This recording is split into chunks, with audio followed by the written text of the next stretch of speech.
Vous êtes-vous déjà demandé ce qui se passe quand vos propres enfants commencent à compter vos jours? Quand ils ne voient en vous qu'un obstacle entre eux et leur héritage? Je m'appelle Catherine Mercier. À 75 ans, j'ai découvert de la manière la plus douloureuse ce que signifie être invisible aux yeux de ceux que vous avez mis au monde. C'était un automne typique à Paris. Les feuilles dorées du jardin du Luxembourg dansaient dans le vent tandis que je marchais vers mon appartement dans le 6e arrondissement. Un appartement qui appartenait à ma famille depuis 3 générations, témoin silencieux de l'histoire des Mercier. Des générations de souvenirs imprégnés dans les murs ornés, dans les parquets de chêne qui craquaient exactement aux mêmes endroits depuis des décennies. Ce matin-là, j'avais pris un café à ma boulangerie préférée, la petite boulangerie, où Monsieur Bertrand me réservait toujours un croissant particulièrement beurré. Pour la dame la plus élégante de Paris, disait-il avec un sourire galant qui ne correspondait pas à ses 80 ans. C'était notre petit rituel depuis que Henri, mon mari, était décédé il y a 10 ans. De petits plaisirs qui comblaient les espaces vides laissés par son absence. Je suis passé par la librairie Shakespeare & Company, où j'ai feuilleté quelques livres, réfléchissant à celui que j'offrirais à mon petit-fils aîné pour Noël. Louis développait un goût pour la littérature qui me rappelait celui de son grand-père. Puis, je me suis assise sur un banc du jardin et j'ai observé les Parisiens dans leur danse quotidienne, des étudiants avec des sacs à dos lourds, des touristes avec des cartes et des appareils photos, des personnes âgées comme moi, qui venaient nourrir les oiseaux. Paris en automne a une mélancolie qui lui est propre, une beauté que seuls ceux qui ont vécu de nombreuses saisons peuvent pleinement apprécier. L'air plus frais, chargé du parfum des châtaignes grillées au coin des rues, la lumière dorée qui baigne les bâtiments haussmanniens, transformant la pierre grise en or. C'est en me levant du banc que j'ai ressenti le premier étourdissement. Je l'ai attribué à la fatigue de la marche, à mon âge. Mais ensuite, alors que je traversais la rue Bonaparte, les couleurs vibrantes de l'automne parisien ont commencé à se mélanger, comme une aquarelle sous la pluie. Les sons klaxons de voitures, conversations des passants, musique lointaine d'un accordéon sont devenus étouffés, comme si je m'enfonçais lentement sous l'eau. J'ai essayé de m'appuyer contre une vitrine, mais mes membres ne répondaient plus. J'ai senti mes genoux céder. Quelqu'un a crié. Un visage inconnu est apparu dans mon champ de vision, des lèvres bougeant en formant des mots que je ne pouvais pas comprendre. Et puis, l'obscurité. Je me suis réveillé dans un lit d'hôpital, avec le son monotone des appareils médicaux. Le plafond blanc, l'odeur d'antiseptique, le drap rugueux contre ma peau, tout semblait irréel, comme si j'observais la scène de l'extérieur de mon corps. J'ai essayé de bouger mon bras gauche pour ajuster l'oreiller, mais rien ne s'est produit. La panique a grandi quand j'ai réalisé que je ne pouvais plus sentir la moitié de mon corps. Le médecin, docteur Laurent, un homme d'âge moyen aux yeux bienveillants et à la moustache méticuleusement taillée, s'est approché du lit. Il m'a expliqué d'une voix grave que j'avais subi un AVC. « Madame Mercier, je crains que la paralysie du côté gauche de votre corps ne soit permanente. Nous allons commencer la kinésithérapie immédiatement, mais je dois vous faire comprendre la gravité de la situation. » Mes larmes coulaient silencieusement sur le côté droit de mon visage. Pas pour la paralysie elle-même, bien que le diagnostic soit dévastateur. Ce qui me terrifiait le plus, c'était la perspective de la dépendance. Moi, Catherine Mercier, qui avait géré d'une main ferme les affaires de la famille après la mort d'Henri, qui avait voyagé seule à travers le monde, qui nageait dans la Seine tous les étés, réduite à une invalide qui aurait besoin d'aide même pour les tâches les plus élémentaires. « Je comprends », fut tout ce que je pus dire, ma voix sonnant étrangement à mes propres oreilles. « Vos enfants ont été prévenus », continua le docteur. « Laurent. Ils sont en route. Essayez de vous reposer. Mes enfants. » Philippe, mon aîné, cadre dans une banque d'investissement, père de 2 enfants qu'il connaissait à peine en raison de son emploi du temps surchargé. Isabelle, ma seule fille, récemment divorcée, toujours impeccablement habillée, toujours courant vers le prochain engagement social. Et Marcel, mon cadet, architecte talentueux avec un goût dangereux pour les paris et les femmes qui n'étaient pas son épouse. Je les aimais, bien sûr. De cet amour viscéral, inconditionnel, que seule une mère connaît. Mais nous n'étions pas aussi proches que je l'aurais souhaité. Les réunions familiales étaient devenues de plus en plus rares après la mort d'Henri. Ils avaient leur vie, leurs problèmes, leurs ambitions. J'étais un appel téléphonique occasionnel, un déjeuner hâtif le dimanche, un cadeau d'anniversaire livré par une assistante. J'ai fermé les yeux, épuisé, et j'ai dû m'endormir, car quand je les ai rouverts, la lumière qui entrait par la fenêtre avait changé. C'était la fin de l'après-midi, et des voix familières venaient du couloir. J'ai gardé les yeux mi-clos, une vieille tactique que j'utilisais quand Henri rentrait tard et que je ne voulais pas qu'il sache que je l'avais attendu éveillé. La porte s'est ouverte, et mes 3 enfants sont entrés. Il n'y a pas eu l'étreinte chaleureuse que j'espérais secrètement, ni de larmes d'inquiétude. Juste 3 adultes bien habillés qui se déplaçaient avec la formalité inconfortable d'étrangers dans un ascenseur. « Comment va-t-elle » a demandé Isabelle à l'infirmière qui ajustait la perfusion. « Stable, mais la situation est grave » a répondu la femme. « Le médecin viendra bientôt vous parler. Elle se repose maintenant, il vaut mieux ne pas la déranger. » L'infirmière est sortie, fermant silencieusement la porte. C'est alors que c'est arrivé. La conversation qui changerait tout. Philippe, mon aîné, toujours aussi pragmatique que son père, a commenté froidement en examinant la chambre, nous devons commencer à organiser les documents de l'appartement. Il vaut une fortune à cet emplacement. Combien, exactement, a demandé Marcel, en ouvrant le rideau pour regarder la vue depuis la fenêtre. Au moins 3 millions d'euros, vu la taille et l'emplacement, a répondu Philippe. Peut-être plus, si nous faisons une rénovation stratégique avant de vendre. Vendre, est intervenue Isabelle, sur un ton de surprise. Je pensais que nous parlerions d'une maison de retraite pour elle. Oui, et d'où crois-tu que viendra l'argent pour ça, a répliqué Philippe. Les soins à long terme ne sont pas bon marché, et nous savons que maman a toujours été conservatrice avec ses dépenses. Nous devons liquider des actifs. Et ces bijoux, a continué Isabelle, en ajustant son foulard Hermès, cadeau que je lui avais offert pour son 40e anniversaire. Ce collier de saphir qui appartenait à grand-mère doit valoir une petite fortune. Et il y a aussi cette collection d'art que papa a commencé. Philippe a acquiescé, sortant un petit carnet de la poche intérieure de sa veste impeccable. Je vais faire un inventaire. Marcel, peux-tu vérifier son studio? J'ai entendu dire qu'il y a quelques premières éditions précieuses dans cette bibliothèque. Mais c'est la voix de Marcel, mon Benjamin, celui que j'avais bercé pendant d'innombrables nuits lors de ses crises d'asthme dans son enfance, qui a traversé mon cœur comme une lame empoisonnée. Elle ne va pas tenir longtemps comme ça. Maman a toujours été trop fière, elle préférerait mourir que vivre dépendante de soignants. Cela faciliterait les choses, a murmuré Philippe, et le son qui a suivi a brisé quelque chose de fondamental en moi. Ils ont ri. Mes propres enfants ont ri en discutant de la façon dont ils se partageraient mes biens, comme si je n'étais déjà qu'un corps, pas une personne. Comme si 50 ans de sacrifice maternel pouvaient être réduits à des chiffres sur des comptes bancaires et des actes notariés. Et, vous vous souvenez de cette fois où elle a menacé de nous déshériter parce que nous n'étions pas venus à son 70e anniversaire, a commenté Marcel avec un rire. Comment pourrions-nous oublier? Elle a fait modifier le testament et tout, a répondu Isabelle. Mais elle est revenue sur sa décision en 2 semaines quand elle a réalisé que personne d'autre ne viendrait la voir. Typique de maman, a approuvé Philippe. Plus de menaces que d'actions. J'ai fermé les yeux plus fort, feignant de dormir, tout en essayant de contrôler ma respiration pour ne pas trahir le choc et la douleur que je ressentais. Les larmes coulaient maintenant intérieurement, dans une rivière silencieuse de déception qu'aucun examen médical ne pourrait détecter.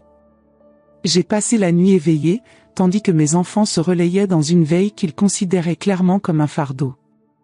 La chambre sombre est devenue mon confessionnal, où j'ai repassé chaque moment de leur vie. La naissance de Philippe, après 36 heures de travail. Le premier sourire d'Isabelle, qui avait illuminé notre appartement pendant des jours.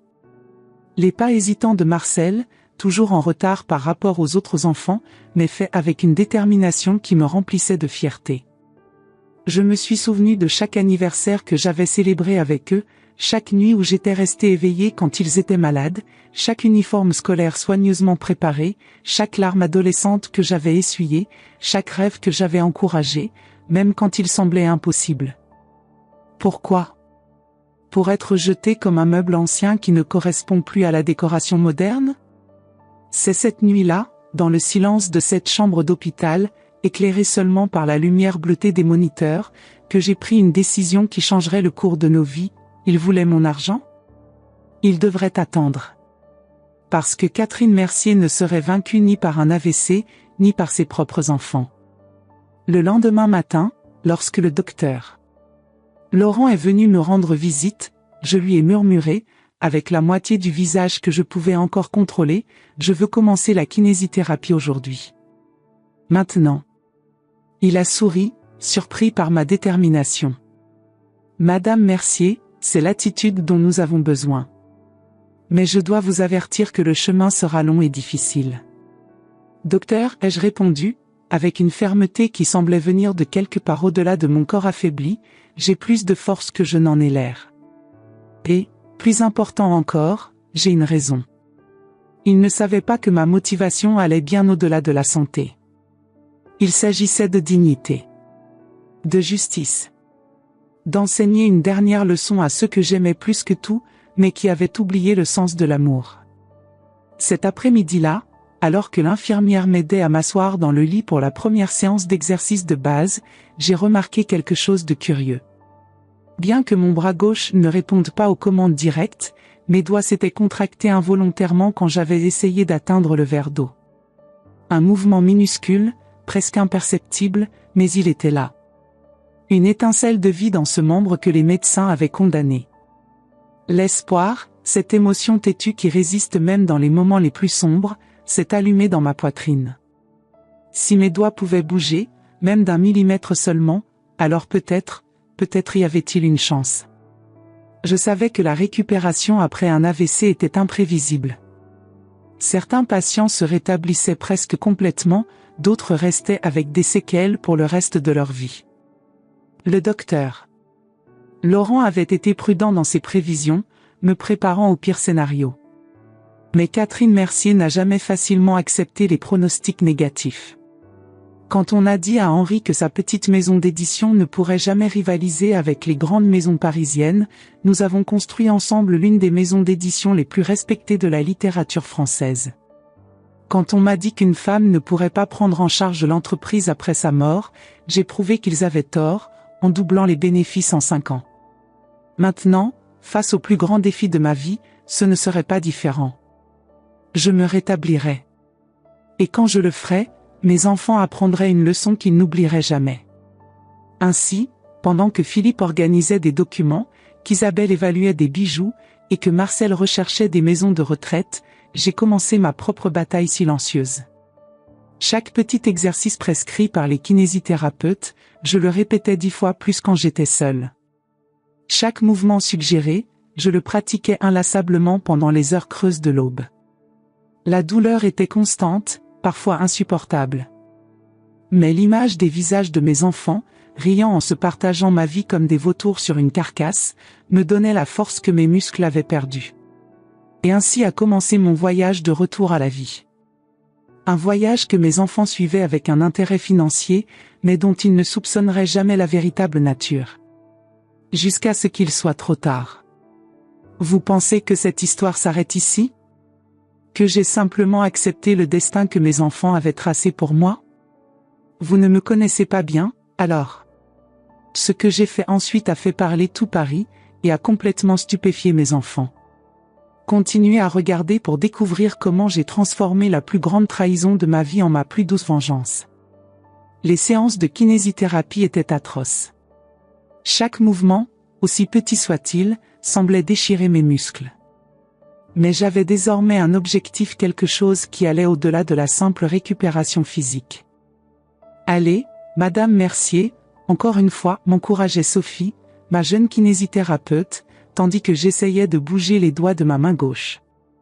Après 2 semaines à l'hôpital, mes enfants ont organisé un roulement pour me rendre visite. Non par amour, ai-je vite compris, mais pour maintenir les apparences. Paris est une ville de tradition, et l'abandon d'une mère âgée serait un scandale impardonnable dans les cercles sociaux que nous fréquentions.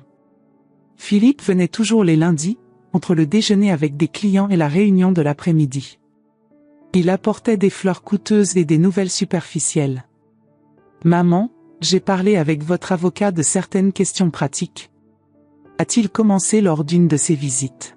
« Quelles questions, mon fils ?» ai-je demandé, délibérément plus faible que je ne l'étais réellement. « Eh bien, des questions de précaution.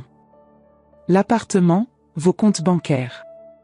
Au cas où vous ne pourriez plus. » Il a vaguement fait un geste vers mon corps partiellement paralysé. « Les gérer ?» ai-je complété, avec un sourire qu'il a interprété comme de la résignation, mais qui était une pure stratégie. Isabelle apparaissait les mercredis, toujours impeccablement habillée, comme si visiter l'hôpital était une extension de ses engagements sociaux. Elle apportait des magazines de décoration. J'ai réfléchi, maman, peut-être est-il temps d'envisager une maison de retraite. Il y en a une excellente à Neuilly-sur-Seine. Et l'appartement, ai-je demandé innocemment. Eh bien, cela n'a pas de sens de le garder vide, n'est-ce pas? Marcel a suggéré que nous pourrions le louer pour l'instant. Le « pour l'instant » a flotté dans l'air comme un parfum bon marché évident et désagréable. Marcel, quant à lui, venait les dimanches, toujours pressé, regardant constamment sa montre. Il apportait des chocolats que je ne pouvais pas manger en raison des restrictions diététiques. Pendant ce temps, la nuit, quand tous étaient partis, je pratiquais. Seul, dans l'obscurité de la chambre, je forçais mes doigts à bouger, mon bras à se lever. La douleur était lancinante, mais la détermination était plus forte. Sophie a remarqué mon amélioration surprenante durant les séances.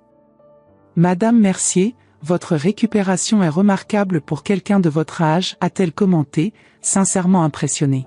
« J'ai des affaires inachevées, ma chérie », ai-je simplement répondu. C'est durant cette période que j'ai rencontré Juliette Blanc, une infirmière d'âge moyen qui travaillait pendant le service de nuit. Initialement distante et professionnelle, Juliette s'est révélée être une alliée inattendue.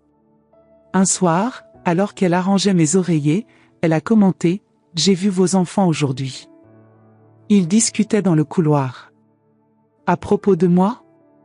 À propos de ce qu'ils feraient de vos affaires. » Juliette a hésité. « Pardonnez-moi l'indiscrétion, madame. » « Non, continuez, ai-je insisté. Le plus jeune, il a dit qu'il avait déjà trouvé un acheteur intéressé par votre appartement. Un investisseur étranger. J'ai senti mon cœur se serrer, non de tristesse, mais de colère. Mon appartement, l'endroit où ils avaient grandi, où je gardais les souvenirs de mon mari Henri, décédé il y a 10 ans. L'endroit que j'avais prévu comme héritage familial. Juliette ai-je appelé quand elle était sur le point de quitter la chambre. J'ai besoin d'un service. Puis-je vous faire confiance? Elle m'a regardé avec curiosité. Cela dépend du service, madame. J'ai besoin que vous m'apportiez mon téléphone portable et mon carnet d'adresses. Ils sont dans le tiroir de ma table de chevet, dans l'appartement. Je lui ai remis la clé que je gardais cachée sous mon oreiller. Et j'ai besoin que cela reste entre nous. Juliette a étudié mon visage un moment. Puis, avec un bref hochement de tête, elle a glissé la clé dans la poche de son uniforme. 2 jours plus tard, pendant que Philippe discutait avec le médecin des options de soins à long terme, Juliette est entrée discrètement dans la chambre et a glissé mon téléphone portable et mon carnet d'adresses sous mon oreiller. Cette nuit-là, j'ai passé 3 appels cruciaux, à Monsieur Dubois, mon banquier depuis plus de 30 ans, à Maître Lefebvre, mon avocat, et à une personne qu'aucun de mes enfants n'avait jamais rencontrée, Élise, mon amie d'enfance et la femme la plus astucieuse que j'ai jamais connue. Élise, ma chère, j'ai besoin de vos services spéciaux, ai-je dit, gardant la voix basse. Ceux dont nous ne parlons jamais lors des dîners mondains. De l'autre côté de la ligne, j'ai entendu le rire rauque d'Élise. Catherine Mercier ayant besoin de mes talents obscurs? Maintenant oui, le monde est vraiment sens dessus dessous. Pas le monde, Élise. Juste ma famille. Dans les semaines qui ont suivi, tandis que mes enfants continuaient à planifier mon avenir sans moi, je planifiais quelque chose de complètement différent. Chaque visite qu'ils me rendaient se transformait en une pièce de théâtre où moi, la protagoniste supposément fragile, j'observais chaque détail de leur performance. Les mensonges gentils, les fausses préoccupations, les regards échangés quand ils pensaient que je n'étais pas attentive. Et la nuit, avec l'aide de Juliette et de Sophie, qui étaient maintenant aussi au courant de mon plan, je continuais ma récupération secrète et mes arrangements discrets. Je fais des progrès, n'est-ce pas ? Ai-je demandé à Sophie après avoir réussi à rester debout pendant presque une minute sans soutien. Extraordinaire, Madame Mercier. Mais vous devriez partager cela avec vos enfants et votre médecin. Pas encore, ma chérie.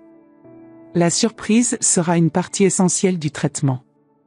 En 2 mois, je pouvais déjà marcher quelques pas avec l'aide d'une canne. Le docteur. Laurent était impressionné, mais à ma demande, il a accepté de maintenir mon pronostic officiel comme stable, mais sans expectative de mobilité significative.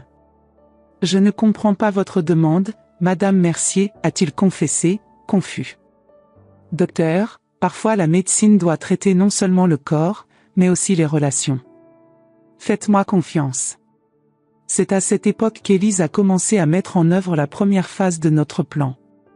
En tant qu'ancienne consultante financière avec des connexions dans divers secteurs, elle savait exactement comment procéder. Pendant ce temps, Marcel avait déjà trouvé un acheteur pour mon appartement, un oligarque russe disposé à payer bien au-dessus de la valeur du marché, sans poser trop de questions. « Maman, a-t-il dit lors d'une visite, tenant ma main avec une fausse tendresse, j'ai de bonnes nouvelles. Nous avons trouvé un endroit merveilleux pour vous à Neuilly. Un appartement de plein pied, adapté à vos besoins, près de la maison d'Isabelle. Et notre appartement, ai-je demandé, les yeux mi-clos. Eh bien, nous avons pensé qu'il serait préférable de le vendre. L'entretien est coûteux, et l'argent garantirait vos soins pour le reste de votre vie. Quelle considération, mon fils, ai-je murmuré, serrant sa main avec le peu de force que je laissais transparaître. Et quand serait ce déménagement ? Dès que vous recevrez votre congé de l'hôpital. Nous nous occupons de tout. J'en suis certaine, ai-je répondu, permettant à une larme de couler sur mon visage. Marcel l'a interprété comme de l'émotion de gratitude. Il ne savait pas que c'était la dernière larme de tristesse que je verserais pour sa trahison. Cette nuit-là, après le départ de Marcel, j'ai fait un dernier appel à Élise. Tout est prêt, ai-je demandé. Tout comme prévu, Catherine. La tempête peut commencer quand vous l'ordonnerez. Demain, ai-je décidé. Après la visite matinale de Philippe. J'ai raccroché le téléphone, pour la première fois depuis de nombreuses semaines, je me suis permis un sourire sincère. Paris ne verrait pas un tel retournement de situation depuis la Révolution. Pouvez-vous imaginer le choc sur leur visage quand ils ont découvert ce que j'avais fait ? Le jour suivant s'est levé avec une de ces pluies fines qui font ressembler Paris à une peinture impressionniste, des couleurs diluées et des contours adoucis.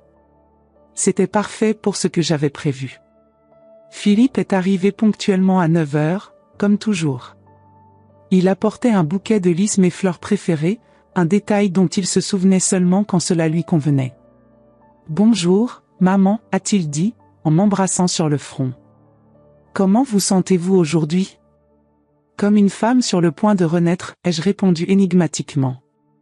Il a ri, supposant que ce n'était qu'un de mes commentaires philosophiques sur la vie.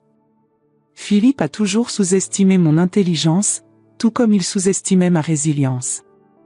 J'ai apporté quelques documents à signer, a-t-il annoncé, sortant un dossier de son élégant porte-documents en cuir. Juste des formalités pour le transfert de l'appartement et pour s'assurer que nous puissions gérer vos finances pendant votre convalescence. Bien sûr, mon fils, ai-je accepté docilement. Mais avant, pourriez-vous m'apporter un verre d'eau ? Ma gorge est si sèche ce matin. Quand Philippe est sorti de la chambre, j'ai rapidement saisi mon téléphone portable et envoyé un seul message à Élise, maintenant. Maintenant. Philippe est revenu, m'a aidé à boire un peu d'eau, puis a ouvert les documents sur la petite table d'hôpital. Il m'a expliqué les termes avec cette voix condescendante qu'il utilisait pour les clients inexpérimentés, indiquant où je devais signer. Ici, maman. Et ici aussi, a-t-il indiqué, en m'offrant son stylo Montblanc. J'ai pris le stylo, ma main droite tremblant légèrement non de faiblesse, mais d'anticipation. Je l'ai regardé dans les yeux, ses yeux si semblables à ceux de son père, mais sans la bonté qu'Henri avait toujours montrée. Avant de signer, Philippe, j'aimerais vous poser une question, ai-je dit calmement. Bien sûr, maman, a-t-il répondu, regardant discrètement sa montre. Vous souvenez-vous de ce que votre père m'a dit sur son lit de mort? Philippe a froncé les sourcils, clairement impatient face à cette digression. Quelque chose à propos de prendre soin de vous, j'imagine. Non, ai-je corrigé, ma voix soudainement plus ferme. Il a dit, Catherine, nos enfants sont comme des plantes, ils poussent vers la lumière, mais leurs racines révèlent leur vraie nature, point. Charmant, a murmuré Philippe, sans cacher son sarcasme. Maintenant, si nous pouvions continuer. À ce moment, mon téléphone portable a sonné. C'était la sonnerie que j'avais spécialement désignée pour cette occasion, les premières mesures de la Marseillaise. Répondez pour moi, s'il vous plaît, ai-je demandé.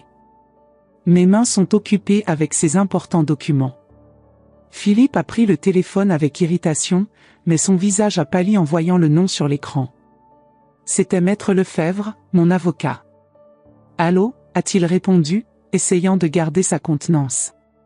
Je n'ai pas pu entendre ce que Maître Lefebvre a dit, mais j'ai vu l'effet de ses paroles sur le visage de mon fils. D'abord la surprise, puis la confusion, suivie d'une horreur croissante.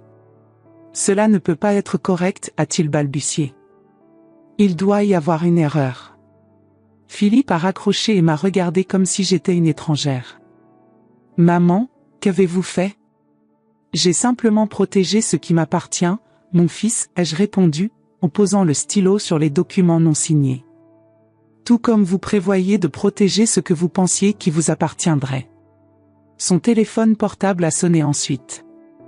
C'était Marcel, sa voix si forte que j'ai pu l'entendre clairement. Philippe. Mon compte bancaire. Tout l'argent a disparu. Et je viens de recevoir une notification de la banque concernant un prêt à mon nom que je n'ai jamais demandé. J'ai vu la panique s'emparer de Philippe tandis qu'il vérifiait frénétiquement son propre téléphone. La couleur a complètement quitté son visage. Mes investissements, mes économies. Disparus, ai-je complété pour lui, ne cachant plus mon sourire. Comme c'est curieux.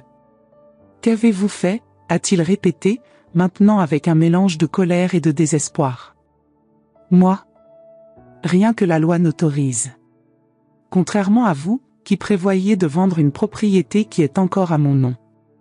À ce moment, la porte de la chambre s'est ouverte et Isabelle est entrée, son visage normalement impassible maintenant tordu d'angoisse. Vous avez vu les informations, a-t-elle demandé, sans même me saluer. Elle a allumé la petite télévision de la chambre et augmenté le volume.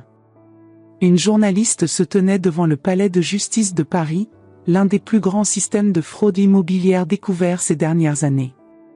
3 suspects, dont les noms sont tenus secrets, auraient tenté de vendre des propriétés de grande valeur à Paris sans le consentement des véritables propriétaires. Parmi les acheteurs trompés figurerait un éminent homme d'affaires russe.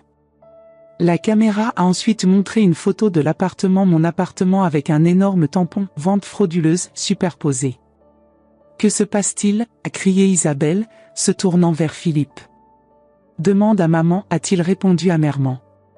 Tous deux m'ont regardé, me voyant enfin réellement pour la première fois depuis des mois. Non pas comme une personne âgée affaiblie sur le point de leur laisser une fortune, mais comme Catherine Mercier, la femme qui avait construit et protégé le patrimoine familial pendant des décennies après la mort de son mari. Vous pensiez vraiment que je ne savais pas, ai-je demandé calmement. Que je n'entendais pas vos conversations dans cette chambre quand vous pensiez que je dormais? Que je ne percevais pas vos plans pour vous débarrasser de moi et obtenir tout ce que j'ai construit? Maman, vous ne comprenez pas, a commencé Isabelle. Non, ma fille. Je comprends parfaitement, ai-je interrompu. Et pour le prouver, permettez-moi de vous montrer quelque chose. Avec un mouvement délibéré, j'ai levé mon bras gauche, celui qui était supposément paralysé, et j'ai pris le verre d'eau sur la table de chevet. J'ai bu une gorgée lentement, savourant non seulement l'eau, mais aussi l'expression de choc absolu sur leur visage. « Comment ?» a murmuré Philippe. « Récupération. Détermination. Motivation, ai-je répondu simplement. Des choses que vous auriez dû apprendre de moi. » À ce moment, la porte s'est ouverte à nouveau et Marcel est entré, son visage rouge de fureur. « Qu'avez-vous fait ?» a-t-il crié, répétant la même question que ses frères et sœurs. « J'ai simplement pris quelques précautions, ai-je répondu tranquillement. Avec l'aide de vieux amis. » Comme si elle avait entendu son signal, Élise est entrée dans la chambre. Élégante comme toujours dans son tailleur Chanel, ses 73 ans portés avec la confiance d'une femme qui a passé sa vie à gérer les secrets financiers de l'élite parisienne. « Mes enfants, ai-je présenté, voici Élise Moreau, mon amie d'enfance et ancienne consultante du ministère des Finances. La personne qui a gentiment aidé à réorganiser nos affaires familiales. »« Qu'avez-vous fait exactement ?» a demandé Philippe, sa voix maintenant un murmure terrifié. « Disons que vos comptes bancaires ont subi un petit audit, » a expliqué Élise avec un sourire acéré. « Tout comme vos affaires privées. Intéressant comme nous avons trouvé tant d'irrégularités. Surtout dans ce fonds aux îles Caïmans, Philippe. Mon fils aîné a encore plus pâli. Quant à vous, Isabelle, ai-je continué, ces emprunts que vous avez faits sur le fonds d'éducation de vos propres enfants pour maintenir votre style de vie après le divorce, si peu élégant. » Isabelle a chancelé et a dû s'appuyer contre le mur. « Et Marcel, je me suis tourné vers mon cadet, cet appartement que vous louez pour votre maîtresse alors que votre femme pense que c'est simplement un investissement, quelle honte. Comment avez-vous, » a balbutié Marcel. « Paris est une ville de secrets, mon fils. Mais aussi de révélations, ai-je répondu énigmatiquement. Maître Lefebvre, mon avocat, est alors entré dans la chambre, portant un dossier de documents beaucoup plus épais que celui de Philippe. « Madame Mercier, tout est conforme à votre demande, » a-t-il annoncé formellement. Les transferts ont été annulés, les preuves sont sécurisées, et les autorités ont été informées de certaines divergences. « Vous nous avez dénoncés à la police ?» a demandé Isabelle, horrifiée. « Non, ma chérie, ai-je répondu.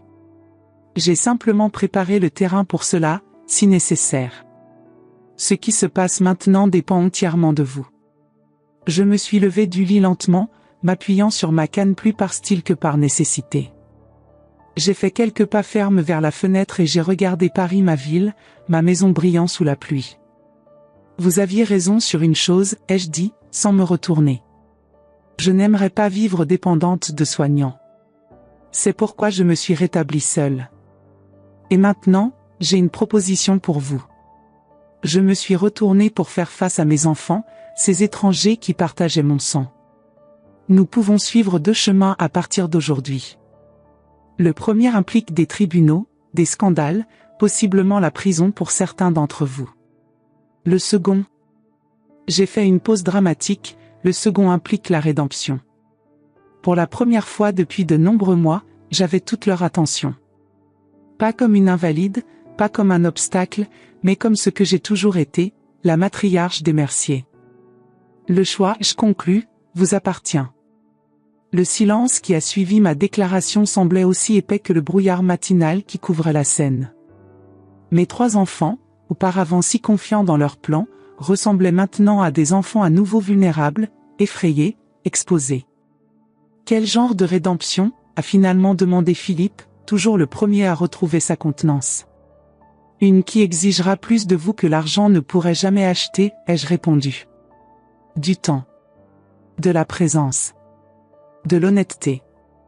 J'ai fait un geste vers Maître Lefebvre, qui a ouvert sa serviette et distribué 3 enveloppes identiques, une pour chacun de mes enfants. « Qu'est-ce que c'est ?» a demandé Isabelle, hésitant à toucher l'enveloppe comme si elle pouvait lui brûler les doigts. « Un contrat familial, ai-je expliqué. Pas juridiquement contraignant, mais moralement incontestable. » Marcel a ouvert son enveloppe en premier, toujours le plus impulsif. Ses yeux ont parcouru le document, s'élargissant à chaque ligne. C'est inacceptable, a-t-il protesté. Que dit-il, a demandé Isabelle, sans ouvrir encore le sien. Elle veut que nous consacrions un jour par semaine à sa compagnie. Que nous participions à des dîners familiaux hebdomadaires. Que nous incluions nos conjoints et nos enfants. Que nous soyons transparents sur nos vies et nos finances. Pour combien de temps, a questionné Philippe, son ton calculateur revenant. Pour le temps qu'il me reste dans ce monde, ai-je répondu simplement. Considérant la longévité des femmes de la famille Mercier, cela pourrait être encore 10 ou 15 ans. Et si nous refusons, a défié Philippe. Élise s'est avancée, son sourire acéré comme une lame. Dans ce cas, le deuxième ensemble de documents sera remis aux autorités compétentes. Fraude fiscale, Philippe. Détournement de fonds, Isabelle. Falsification de documents immobiliers, Marcel. Elle a fait une pause théâtrale. Ah, et cet incident à Marseille il y a 5 ans, que vous pensiez que personne ne découvrirait, si désagréable. J'ai vu le visage de Marcel perdre toute couleur. Certains secrets devraient rester enterrés, mais j'avais creusé profondément. C'est du chantage, murmurait Isabelle. Non, ma chérie, ai-je corrigé doucement. C'est une éducation tardive. Quelque chose que j'ai manifestement échoué à compléter quand vous étiez jeune. Philippe, toujours le stratège, étudiait le document avec attention. Et nos comptes bancaires? Nos actifs? Ils seront progressivement restaurés, a expliqué Élise. Chaque mois de, disons, comportement exemplaire, un pourcentage reviendra. Après un an d'engagement sincère envers les termes, tout sera restitué. Et l'appartement, a demandé Marcel. Il restera comme il a toujours été, ma maison, ai-je affirmé fermement. Et éventuellement, il sera divisé équitablement entre vous mais seulement après ma mort naturelle, pas après une institutionnalisation opportune. Isabelle a finalement ouvert son enveloppe et lu le contenu, des larmes commençant à se former dans ses yeux. Il y a un addendum ici, pour moi, a-t-elle dit, sa voix tremblante. Concernant mes enfants. Vos enfants, mes petits-enfants, ai-je corrigé doucement. Que je connais à peine, grâce à votre insistance à les tenir éloignés de moi depuis votre divorce. Vous voulez superviser leur éducation? Participer aux décisions importantes? Je veux les connaître, Isabelle. Je veux qu'ils sachent qui est leur grand-mère avant qu'il ne soit trop tard. Un silence pesant est tombé sur la chambre. Dehors, la pluie avait cessé, et un rayon de soleil têtu pénétrait par la fenêtre, créant des motifs dorés sur le sol de l'hôpital. C'est Marcel qui a parlé en premier, surprenant tout le monde. Je signe. Philippe l'a regardé, incrédule. Sans négocier? Marcel a secoué la tête, une nouvelle sobriété dans son regard. Regarde-nous, Philippe. Regarde ce que nous sommes devenus. Nous étions prêts à abandonner notre propre mère dans un hospice pendant que nous vendions sa maison dans son dos. Il s'est approché de mon lit et, pour la première fois depuis des années, m'a regardé vraiment dans les yeux pas comme une source d'héritage, mais comme sa mère. Je me souviens de quand papa est mort, a-t-il continué, sa voix plus douce maintenant. Vous n'avez pleuré devant personne. Vous êtes restée forte pour nous tous. Vous avez tout organisé, consolé tout le monde, repris les affaires de la famille sans hésiter. Et nous avons simplement accepté vos sacrifices comme s'ils nous étaient dus. J'ai senti une émotion sincère monter dans ma gorge. C'était le Marcel que je connaissais, le garçon sensible qui s'était perdu dans l'homme ambitieux. Isabelle s'est également approchée, ses yeux rouges, mais secs. Vous avez raison au sujet des garçons, a-t-elle admis. Ils méritent de connaître leur grand-mère. Et Elle a hésité, je pourrais utiliser quelques conseils maternels, pour être honnête. Seul Philippe est resté distant, calculant, évaluant. Et si nous respectons ce contrat familial, pendant 1 an et décidons ensuite que c'est suffisant? Alors j'aurai eu au moins 1 an de vraie famille, ai-je répondu simplement. Et vous aurez récupéré vos actifs. Ce qui se passe ensuite est un choix qui définira qui vous êtes vraiment. Il a considéré mes paroles pendant un long moment, son visage un masque impénétrable. Finalement, avec un soupir résigné, il a pris le stylo que j'avais laissé sur les documents non signés. Vous avez toujours été plus intelligente que nous tous réunis, maman, a-t-il admis, avant de signer son nom sur le contrat. 3 semaines plus tard, j'ai reçu mon congé de l'hôpital. Pas pour un hospice à Neuilly-sur-Seine, mais pour mon appartement bien-aimé dans le 6e arrondissement. Et je n'étais pas seule. À la surprise de tous, y compris la mienne, c'est Philippe qui a insisté pour rester avec moi pendant les premières semaines. Il s'est installé dans l'ancienne chambre d'amis et a travaillé à distance, quelque chose qu'il avait toujours juré être impossible dans sa position. Le marché financier peut attendre, a-t-il déclaré quand je l'ai questionné, mais le temps non. Les premières semaines ont été inconfortables, tendues. Des conversations forcées pendant le petit déjeuner, des silences prolongés pendant les dîners. Mais progressivement, quelque chose a commencé à changer. C'était un jeudi pluvieux que j'ai trouvé Philippe dans mon bureau, regardant une vieille photographie lui à 10 ans, assis sur les genoux de son père, tous deux riant d'une blague oubliée.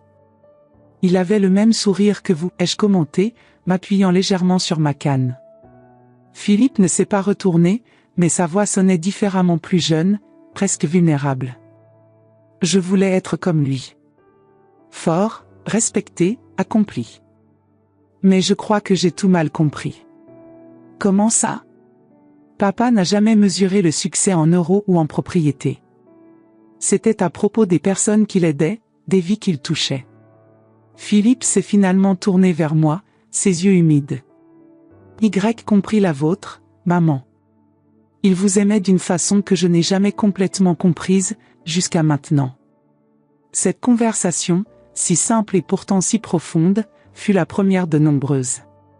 Comme des blocs de construction soigneusement empilés, nous avons commencé à reconstruire quelque chose qui avait été brisé depuis longtemps. Les dîners familiaux hebdomadaires ont commencé comme une obligation et se sont lentement transformés en tradition. Au début, il n'y avait que mes enfants, tendus et formels. Puis, avec hésitation, ils ont amené leurs conjoints. Finalement, mes petits-enfants, des enfants et des adolescents qui me connaissaient à peine ont rempli mon appartement de vie et de bruit à nouveau. Le petit Louis, le fils cadet d'Isabelle, âgé de seulement 8 ans, fut le premier à vraiment se connecter avec moi. « Grand-mère » m'a-t-il demandé un dimanche pendant que les adultes discutaient dans le salon, « est-ce vrai que vous avez fait semblant d'être malade pour donner une leçon à mes oncles et à ma mère ?» Je me suis étranglée avec mon thé. « Qui t'a dit ça ?» J'ai entendu maman parler avec oncle Marcel. Elle a dit que vous êtes la femme la plus astucieuse de Paris. J'ai ri, sincèrement amusée par l'idée. Non, mon petit. J'étais vraiment malade. Mais j'ai utilisé la maladie pour apprendre une vérité importante sur notre famille. Quelle vérité?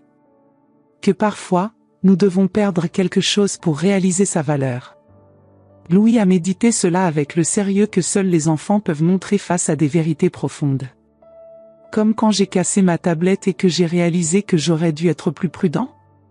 Exactement comme ça, ai-je approuvé, émerveillé par sa sagesse précoce. Les mois ont passé. Les saisons ont changé. Paris a vécu son cycle éternel de renaissance et de transformation, et ma famille a fait de même. Marcel fut le premier à vraiment changer. Il s'est séparé de sa maîtresse, s'est réconcilié avec sa femme, et a commencé une thérapie familiale, tout cela de sa propre initiative. J'ai réalisé que je recréais toutes les erreurs que je critiquais chez papa, m'a-t-il confessé lors d'un de nos déjeuners hebdomadaires. L'absence, la distance émotionnelle, les secrets. Isabelle, toujours la plus fière, a mis plus de temps à s'ouvrir. Ce n'est que lorsque son fils aîné a rencontré des problèmes à l'école qu'elle a finalement baissé ses défenses. Je ne sais pas comment gérer cela, a-t-elle admis, pleurant dans ma cuisine tard dans la nuit. Il refuse de me parler. Peut-être parce que tu n'as jamais vraiment parlé avec lui, ai-je suggéré doucement. Seulement à lui. Philippe, étonnamment, fut celui qui m'a le plus impressionné.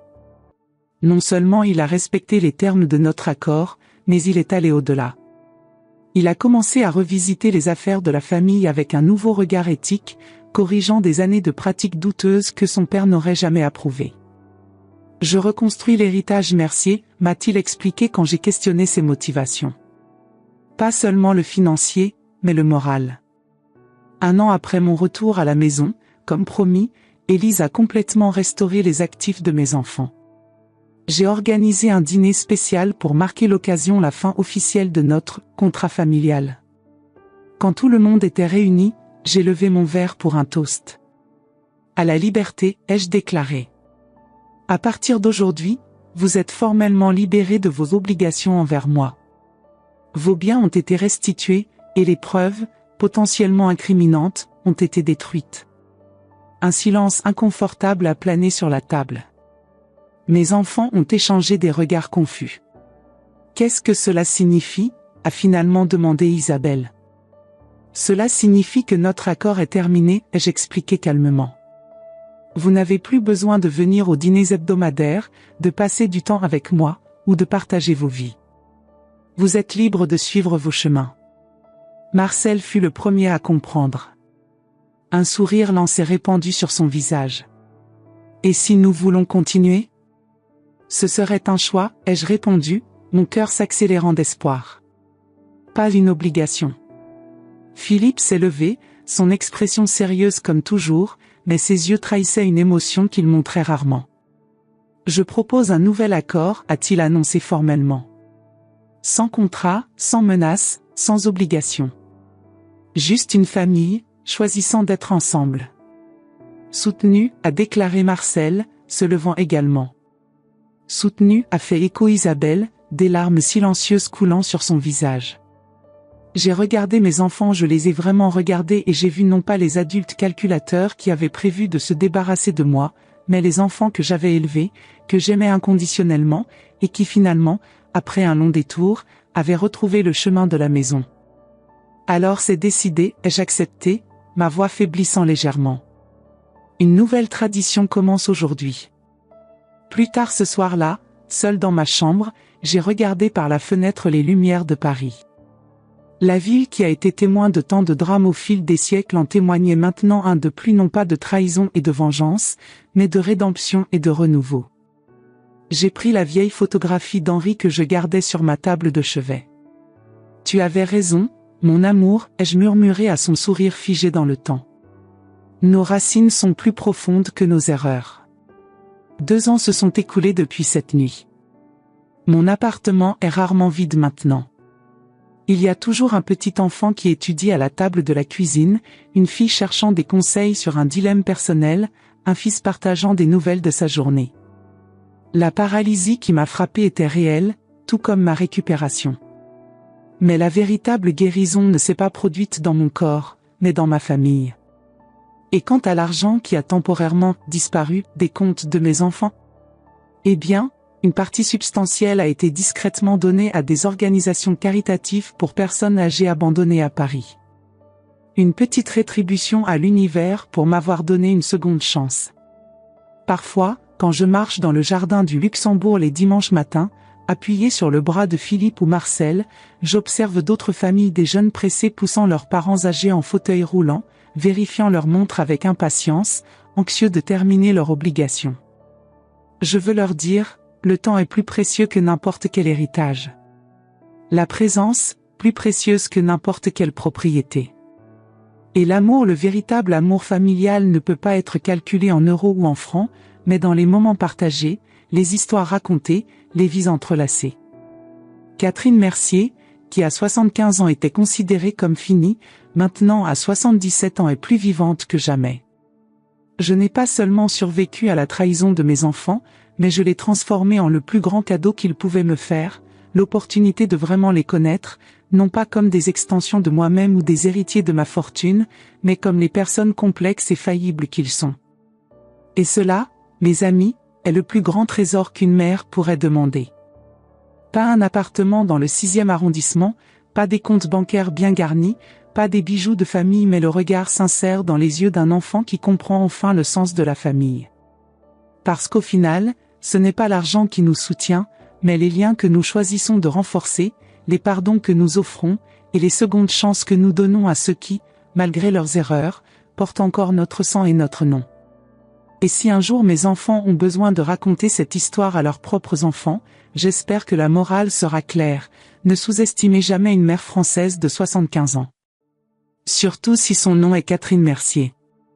Vous connaissez cette sensation? Quand vos propres enfants vous regardent à travers comme si vous n'étiez déjà qu'un souvenir? Je l'ai vécu. Et je sais que beaucoup d'entre vous, silencieusement, le vivent aussi. La trahison fait plus mal quand elle vient de ceux que nous aimons, n'est-ce pas? Mais souvenez-vous, il n'est jamais trop tard pour regagner le respect. Mon histoire n'est pas unique, elle résonne dans les appartements de Paris, dans les maisons de campagne, dans les cœurs de tant d'entre nous qui avons élevé des enfants qui ont oublié la valeur de l'amour. Que feriez-vous si vous étiez à ma place? Comment réagiriez-vous? Partagez votre histoire dans les commentaires. Nous devons nous soutenir, nous devons savoir que nous ne sommes pas seuls dans cette phase de la vie où nous devrions récolter de l'affection, pas de l'indifférence. Si mon parcours a touché votre cœur, inscrivez-vous à la chaîne pour plus d'histoires qui donnent une voix à notre génération. Parce que notre âge ne définit pas notre pouvoir, nos choix, oui. Et souvenez-vous, ils peuvent compter sur notre mort, mais ils ne doivent jamais compter sur notre reddition.